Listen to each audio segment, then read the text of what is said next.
আমরা বিরাটি এলটি স্টোরে কাজ করি। কত এটা 174। আমরা পেট্রোলের দাম বাড়ার থেকে অনেকবার ম্যানেজার, সিএম এবং যে স্টোর ম্যানেজার সবাইকে জানিয়েছি, কোনো সুরাহা হয়নি। তাতেও আমরা 3 মাস ধরে লাগাতার কন্টিনিউ কাজ করছি। কাজ করার ফলে এখন আমাদের প্রতি যা হচ্ছে, আমরা যখন কোনো অর্ডার মারতে যাচ্ছি, গেলে 300 মিটার কম, 500 মিটার কম, 700 মিটার কম, এমনকি 1 কিলোমিটার পর্যন্ত কম টাকা পাচ্ছি। তাতে আমাদের বলা হচ্ছে টিকিট টেস্ট করতে, তাতে কোনো ফায়দা হচ্ছে না। এই টিকিট টেস্ট কি আমাদের পেট্রোল পাম্পে নেবে না।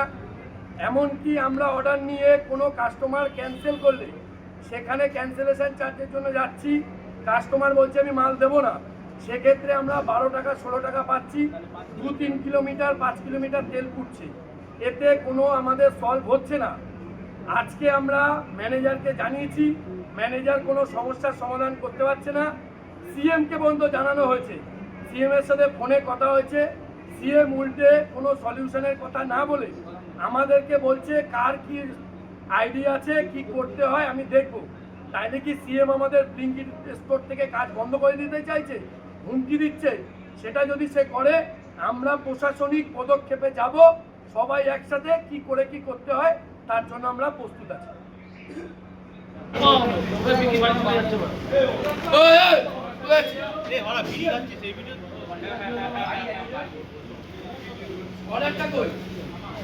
ভিডিওটা ফার্স্ট করো।